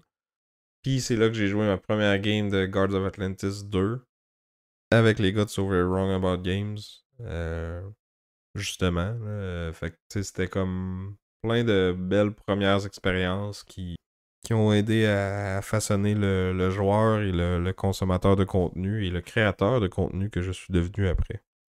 Puis sinon, ben, j'ai le goût de dire la première journée Board Game Duel qu'on a faite l'année passée. Ça a été une super belle journée. C'était cool d'avoir du monde qui était là, tu sais, pour nous voir nous. Ben, tu sais, pour jouer à des jeux, mais tu sais, c'est grâce à ce qu'on fait que cette journée-là était possible. Puis c'est là que tu réalises que tu fais pas ça pour rien, puis que c'est vrai, là. Puis j'ai trouvé que c'est une belle journée de jeu, puis tu sais que spontanément on décide d'aller tout souper ensemble après, puis on est même allé chez chez Danny, un auditeur qui pouvait pas être là l'année passée, mais qui va être là cette année. Ben, ils nous avaient invités chez eux en soirée parce qu'ils pouvaient pas se déplacer en après-midi. Puis en tout cas, ils étaient bien contents de nous voir. Puis on était allé jouer chez lui en soirée. Là. Fait que ça a été vraiment comme une super belle journée. Là. Puis le début d'une tradition qui va durer longtemps, j'espère. Assurément. Prochaine question. Votre plus gros déplacement pour aller jouer à un jeu, c'était quoi la distance? C'était avec qui? C'était quoi les jeux? Je viens de le dire, j'étais allé à Vancouver. Puis je l'ai déjà dit sur le podcast aussi, j'étais allé à Vegas pour des conventions. Fait que c'est pas à côté. Mais il y avait beaucoup de monde puis beaucoup de jeux d'impliqués. Là. Fait que ça valait la peine. Ouais. Moi, c'était en France, c'était à Nantes. J'étais allé rendre visite T'es à allé un de en mes France amis. juste pour jouer à un jeu de société? Non, mais c'était inclus dans le package. J'allais au Hellfest, là, le gros festival de métal en France. Mais j'allais aussi voir mon ami Martin et sa famille. Puis ben, on a joué à des jeux là. Fait que j'imagine que ça compte. Parce que c'était dans le planning. C'était dans le planning qu'on allait jouer à des jeux quand j'allais aller chez lui. Tu sais, c'était pas juste pour ça, mais ça faisait partie du package. Parce que sinon, c'est beaucoup moins impressionnant, là. C'est. Ouais, ça nous arrive souvent de faire la route Sherbrooke-Saint-Hyacinthe, mettons. Ouais. Ouais, ça se fait assez souvent, là. Fait que c'est moins impressionnant maintenant. Ouais, c'est ça. Mais c'est pas à côté non plus, là. Non. C'est plus pour les jeux que pour te voir, toi, là. Ah, désagréable. OK. 10e question. La plus grosse chicane, la plus grosse insulte pendant une game, c'était dirigé vers qui, pourquoi, quel jeu? Je dirais pas qu'il y a jamais eu d'insultes directes dans les jeux auxquels j'ai joué. Tu sais, d'habitude, je me tiens pas avec des gens qui sont prompts à insulter les gens. Se fâcher un Ben, peu, puis attends un peu, peut-être. là. Ben, moi, je trouve que se fâcher, pas tant que ça, mais insulter, Pas méchamment, puis pas comme pour vrai, là, mais des fois, donc les couteaux Ah, ok, volent bas autour de la table, là. ouais, ok, bon, ouais, ok. Moi, je le Techniquement, prenais c'est sur des un aspect plus insultes sérieux. pareilles, là. Ouais, bon, ok. Il y a une différence entre le trash talk pour rire, puis une vraie insulte, puis une vraie chicane, puis tout ça. Là, moi, je prenais ça comme quelque chose de sérieux, là, genre quelqu'un qui envoyait chier sérieusement quelqu'un sur le plateau. Ça, j'ai jamais vu ça, tu sais. Non, non, non, moi non plus. C'est sûr que des insultes, ça, je veux dire, j'en ai dit plein, puis j'en subis aussi, tu sais, il y a des jokes de mauvais goût que je peux pas vraiment dire en ondes, tu sais, j'en ai subi, j'en ai dit aussi, mais tu sais, c'est tout le temps c'est tout le temps pour rire, puis je fais ça à du monde que je sais qui savent que c'est pas, Ouais, ouais, c'est de la pas camaraderie, là. pensé. C'est C'est pas du bullying, là. c'est ça, tu sais, je vais jamais insulter quelqu'un pour vrai, là. Tu sais, même quand je traite, Sam de gros déchets autour de la table, tu sais, il sait que c'est pour rire, là, c'est du trash talk, puis c'est pas ce que je pense pour vrai, là. Ou quand j'écris, à Game of Thrones à quelqu'un dans le chat: «Tout le monde t'haït», tu sais, c'est juste pour le provoquer, tu sais? C'est pas, c'est pas pensé. Il y a une game où moi, j'ai pas été fier de moi parce que j'étais fâché. Je pense que c'était à Dogs of War. Puis j'avais pas pris de me faire taper dessus. J'étais comme déjà en arrière, puis là, je m'étais fait retaper dessus plus fort, puis là, j'étais pas content. Tu vois, j'ai Je même pense pas de souvenir de ça. moi, ben, c'est peut-être parce que moi, ça m'a marqué parce que je m'étais je l'avais pris un peu personnel, j'aurais pas dû, là, c'était exagéré de ma part, mais tu sais, c'est ça. J'ai essayé de travailler sur moi après cette partie-là parce que j'avais pas aimé ma réaction. Mais c'est ça. Sinon, Ah, ça ben, va ben, bien. bravo, en tout cas, le travail a payé, parce qu'à cette heure, tu sais, oui, tu bougonnes un peu quand t'aimes pas le jeu, ou quand, mais plus souvent quand t'aimes pas ta performance au jeu, je pense. Ouais, j'ai Mais tendance à être critique envers moi-même. c'est jamais désagréable. Ou en tout cas, plus désagréable que ce que t'es normalement. D'habitude, c'est ça. Euh, Moi, il y a une game que je me rappelle avec ma gang de chums au cégep, là. On avait joué à Risk, puis tu sais, on avait quelques verres dans le corps, là. Puis là, j'avais dit à un de mes amis que, comme, ah oui, on fait une alliance, puis tu peux me faire confiance, je te trahirai pas. Fait que là, j'ai fait ça, puis moi, je vais faire ça après. Puis là, comme, il a fait le move qu'on s'était accordé, puis là, j'ai réalisé, si je l'attaque là, je gagne la game tout de suite. Fait que c'est ça que j'ai fait. Puis pour vrai, je te jure, j'ai eu peur qu'il me frappe puis qu'il flippe la table, là. Il était choqué noir, là. J'ai jamais vu ce gars-là choqué de même, là. Mais c'était... Sur le coup, j'avais peur, puis à cette heure, je trouve ça drôle, là. Ouais.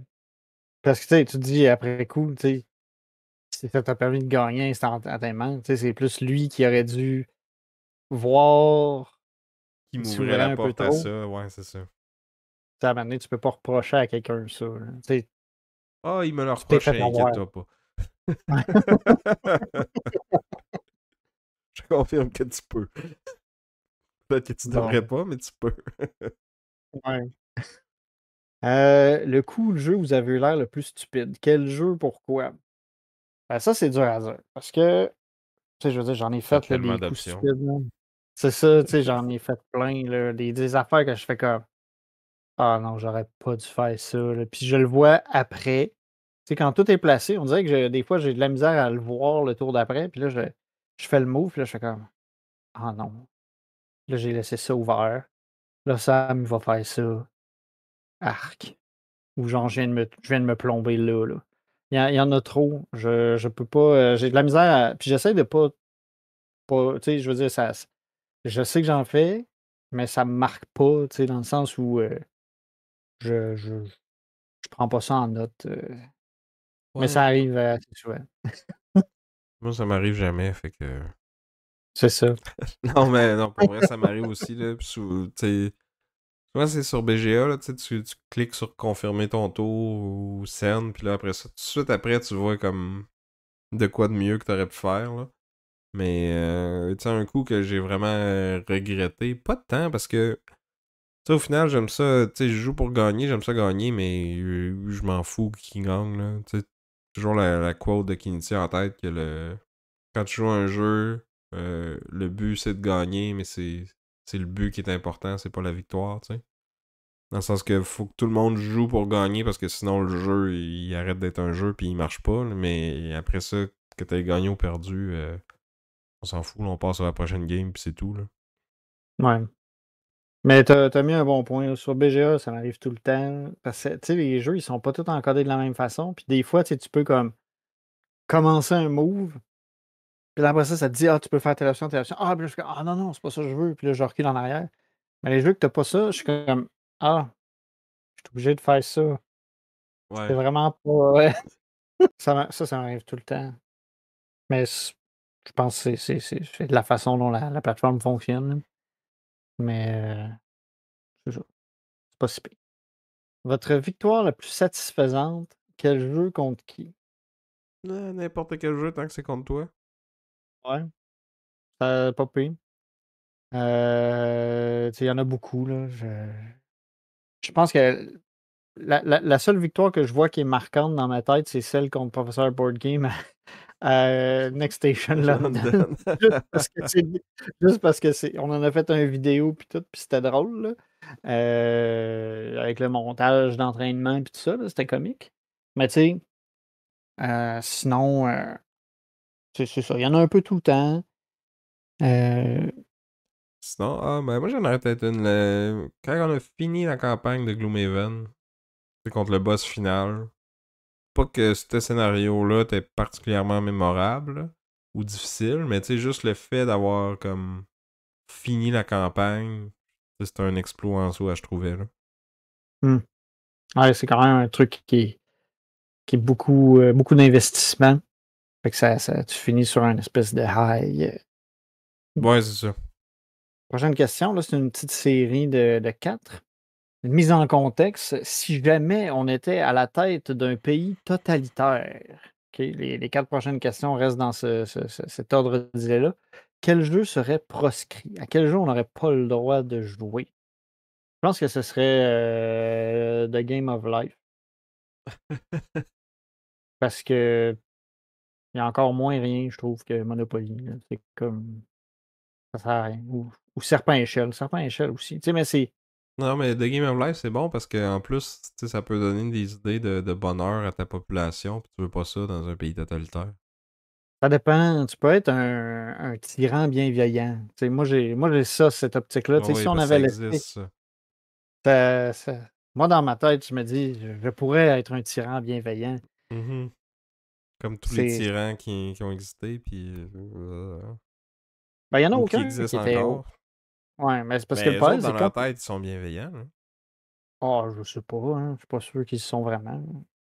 Je pense qu'ils le savent eux-mêmes, là, qu'ils le sont pas, puis qu'ils défoncent leur population, puis qu'ils les abusent, puis tout ça. En tout cas, peu importe. Mais, c'est ça. Ce serait comme, un de ces jeux-là, là, tu sais, qui est pas vraiment tant un jeu, là, tu sais, je sais pas, je repense à ça parce que je jouais à des jeux avec mes neveux et nièces l'autre fois, puis c'est ça. Il y avait Serpent Échelle, puis j'étais comme: «Ouais, je joue parce que lui, il aime ça, puis c'est ça, là». Puis je m'étais dit: «J'espère que je gagnerai pas parce que ça va le rendre triste», mais j'ai au j'ai aucun impact sur ce qui se passe. Aucune décision à prendre, c'est ça. Ouais. C'est sûr que ces jeux-là, en plus, c'est qu'après, il y a des gens qui pensent que c'est ça, les jeux de société modernes. Là. Fait que là, quand tu dis, ah ouais, mais j'aime ça, les jeux de société, ils sont comme, ah ouais, comme Serpent Échelle ou le Monopoly, t'es comme, ben, oui, mais non. On n'est plus là, là. Les choses ont évolué beaucoup, puis Ben, il y en a qui sont encore là, puis c'est correct s'ils aiment ça, là, mais en tout cas, c'est sûr. Ça peut laisser une drôle d'impression. ouais. Quel jeu serait obligatoire à posséder? Hmm. J'aurais envie de dire, ça serait un petit jeu, genre Ouais, un jeu un genre de codename. Je pense que tout le monde c'est ça. devrait jouer à ça au moins une fois. Puis tu sais que, admettons, en tant que tyran bienveillant, tu sais, tu fais des inspections surprises chez les gens pour s'assurer qu'ils respectent les lois, puis tu vérifies qu'il n'y ait pas serpent échelle dans leur maison. Ben, ils sont obligés de te sortir le jeu, puis tu joues avec. Fait que tu sais, Codename, ça peut être pas pire. Sinon un jeu de cartes, là, ça pourrait être, un jeu de party. Top One, Top One, Just One, Top 10, un truc de même. Codename, c'est bon, par exemple. Codename, ça peut être bien. Ok, ça me va. OK. Quelle loi entourant la pratique du jeu de société serait mise en place? Une drôle de Euh, question, ça. ouais, En fait, la question en général est une drôle de question, mais cette sous-question-là en particulier. ouais. Moi, ça serait en lien avec la propreté de la table. J'instaurais une loi que la table doit absolument être nettoyée avant qu'on sorte le jeu. Nettoyée et essuyée avant qu'on sorte. Moi, je vais chez quelqu'un, puis je flatte la table avant qu'on sorte le jeu. Puis si je sens qu'il y a quelque chose, là, c'est comme oh, attends, on va nettoyer ta table avant. C'est quasiment un toc, là. J'essaie de le faire gentiment et poliment, de dire ah, j'aimerais, on peut-tu l'essuyer, tu sais? J'essaie de le faire poliment, mais c'est quelque chose que je remarque, je le check. Ok. Ouais, si on y va dans ce sens-là, d'abord, je vais dire, t'es obligé de mettre ton téléphone en mode ne pas déranger, puis il y a juste les trucs vraiment urgents qui vont passer le fil, puis que t'as le droit de checker ton téléphone. Pas pire. Maintenant, quelle loi entourant l'industrie du jeu de société serait mise en place? Pas de tarif, Ah, ouais, ça en a un bon, puis mais moi, exemption là, pour la loi la là, lo- sur les langues, ouais, tu sais, Ouais, qu'on n'ait pas de restriction sur les langues, là. ouais. Les jeux, c'est de Ça. l'art, Ouais, comme les jeux vidéo, comme les livres. ouais. Puis, je suis tout à fait d'accord avec ça. De un, parce que ben, ça fait qu'il y a des jeux qui vont juste jamais se rendre ici, là. Si on impose ça, ça va réduire l'offre de façon importante. Ah oui, puis ça Parce que, va tuer les boutiques. ouais, Le monde va acheter en ligne à la place. ouais. Moi, ce que j'allais dire, moi, c'était par rapport au socio-financement. Ça prend quelque chose qui soit un peu plus, qui ait un peu plus de garantie pour les gens, tu sais. Je sais que, Hmm. tu sais, c'est un peu, parce qu'il y en a eu des scams là, avec le sociofinancement, là, tu sais, puis il y a des gens qui ont abusé, puis il y a des compagnies qui ont fermé. Ce serait de resserrer ça un peu, de sorte que, tu sais, que les gens soient assurés d'avoir le jeu pour lequel ils pledgent. Ouais. Ben, faudrait que tu sois un État totalitaire couvre toute la planète, par exemple. Ouais, ben, c'est ça, mais tu sais, en étant totalitaire, au pire, tu barres toutes les frontières, ou en tout cas, whatever, là. Puis t'as juste du Kickstarter de ton pays. En tout cas, peu importe, c'est sûr que c'est un peu dull, là, en même temps, hein, parce qu'il faudrait que tu kidnappes des concepteurs de jeux pour avoir les meilleurs jeux, là. Mais bon, t'es un État totalitaire. Bienveillant, bienveillant. Hein? Ouais.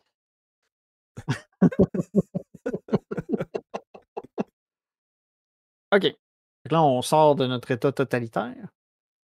Là, c'est des questions que Heureusement. nous autres. Ouais, il y a des questions qu'on s'est posées. Puis moi, il y avait une question qui m'intriguait. Sam, pour toi, c'est quoi le meilleur jeu qui était Team Vince? Il y en a pas beaucoup. Non, en fait, j'ai quelques bons choix qui me viennent en tête. Mais je pense que si je me fie à mon classement top 10, c'est probablement Alchimiste. Ah Gros. ouais? Ouais. Gros jeu de déduction, mais de placement d'ouvriers aussi. Ouais, ça serait probablement lui ou Rebellion. OK, bon, c'est ça. Moi, je m'attendais à ce que tu dises Rebellion. Fait que j'étais surpris de voir Alchimiste arriver.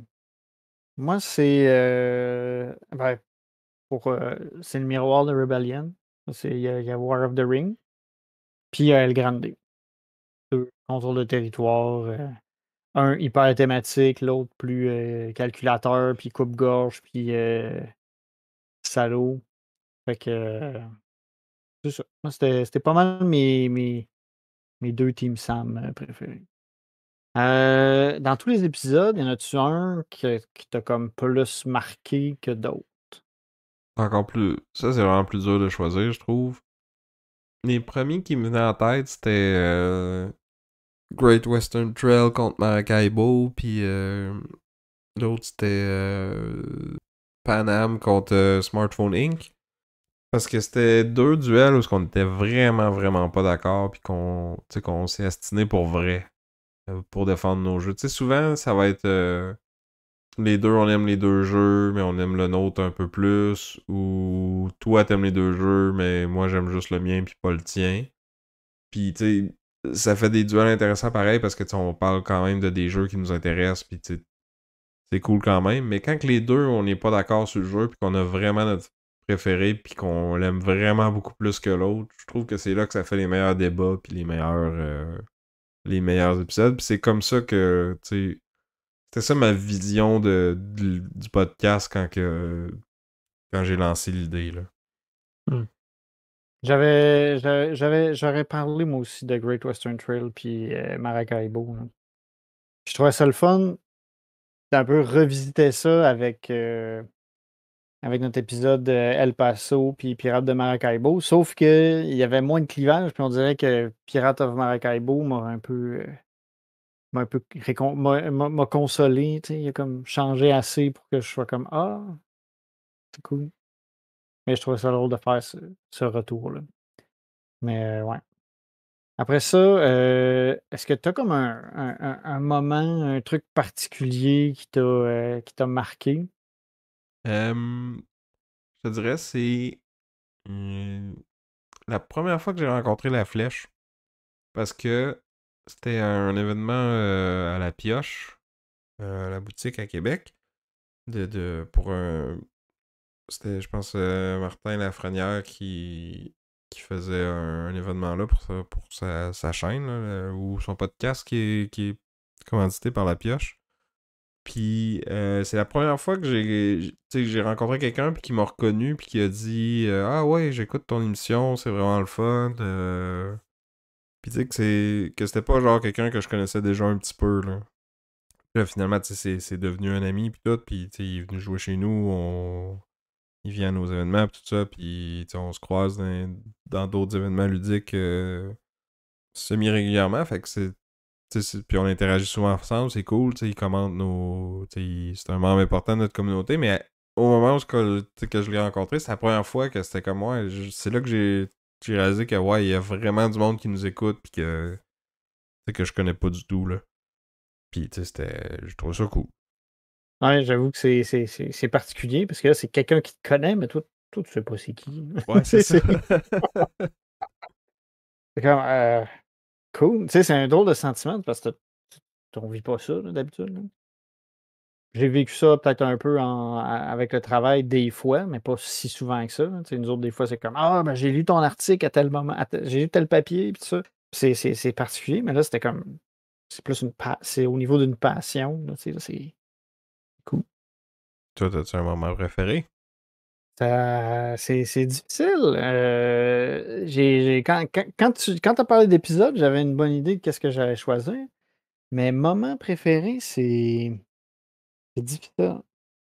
Euh, un moment marquant, je pense que j'allais dire, c'est quand ça a été la première édition du défi Joudon. C'était drôle parce que toute l'équipe était montée, puis tout ça, puis on allait là. Puis là, à un moment donné, Marie, elle avait besoin d'une là où elle devait aller dormir, je pense qu'il avait pogné la COVID, puis tout ça. Fait qu'elle pouvait plus aller dormir là-bas. Fait que son plan de lift était tombé à l'eau. Puis là, tu m'avais dit, hey, je connais quelqu'un qui aurait besoin d'être hébergé, qui est dans notre équipe du défi Joulon, tu peux-tu le faire? Puis moi, je connaissais pas Marie à ce moment-là.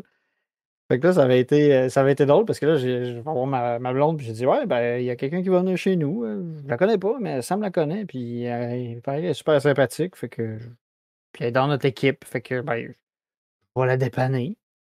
Fait que ça avait été drôle parce que c'est ça, tu sais, je connaissais pas Marie. Marie est arrivée chez nous, on se connaissait pas. Puis là, on a joué à des jeux de société la nuit avant. Puis après ça, ben, on était au défi Judon. Fait que c'était comique. C'était un drôle d'événement. Puis c'était le fun. Ça a été drôle. Puis, tu sais, continuer à parler avec Marie, puis on continue à jouer ensemble, puis à se croiser souvent dans des événements. Fait que c'est ça, c'était comme mon événement un peu spécial qui est arrivé, puis qui m'a marqué. Puis en plus, je pense que ce défi Joudon-là, c'est la première fois qu'on avait été tu sais, invité à un événement comme ça à Oui, cause du podcast, là. oui, c'est vrai, ils nous avaient approchés carrément. Ils nous avaient dit, hey, venez-vous, ça vous tente-tu? Puis c'était Board Game Duel qui invitait, c'était pas le appel à tous général, c'était nous autres. On était comme ah, c'est nice. Fait que c'était la dernière question de la liste. J'espère que vous avez eu autant de plaisir que nous autres à entendre nos réponses. En tout cas, nous autres, on a eu du fun à y répondre. Oui, un gros merci à tous ceux et celles qui ont posé ces questions-là. Il y en a beaucoup qui viennent de Fred et La Flèche, principalement. Je pense qu'il y en a eu d'autres, là, Mathieu. Je pense qu'il y en a posé un ou deux aussi. Oui, Oli aussi. Oui, Oli, c'est vrai. Si on en oublie, on s'excuse, là, mais en tout cas, merci à tous ceux qui l'ont fait. Merci à vous de nous écouter jusqu'à la fin. Merci à Chrysalis pour notre chanson thème. Merci à l'Odyssée, notre commanditaire. D'habitude, on vous demande de voter. Êtes-vous hashtag Team Sam, hashtag Team Vin? Je pense pas que ça va. Ben quoi que vous pourrez voter lequel qui a le mieux répondu aux questions, j'imagine. Mais sinon, en commentaire, laissez-nous, vous, vos réponses à ces questions-là. S'il y en a qui vous ont accroché ou plus particulièrement, c'est quoi le meilleur jeu de Team Sam, le meilleur jeu de Team Vince, votre épisode préféré, votre moment préféré dans nos presque 4 ans de contenu maintenant. Le temps passe vite, pareil. Oui, ça roule. On est occupé. On joue à des jeux. Ça va On vite. continue d'aimer ça. Un merci tout spécial aussi à nos Patreons, puis à ceux qui sont venus à la journée Board Game Duel. On s'en reparle au prochain épisode. Autre chose à ajouter? Ben, au 200e. Oui, on s'engage pour un autre 100. Alors, sur ce, j'étais Vince. Et j'avais continué d'être encore Sam. Puis, comme d'habitude, je vais vous dire à plus. Bye. On va toutes les faire.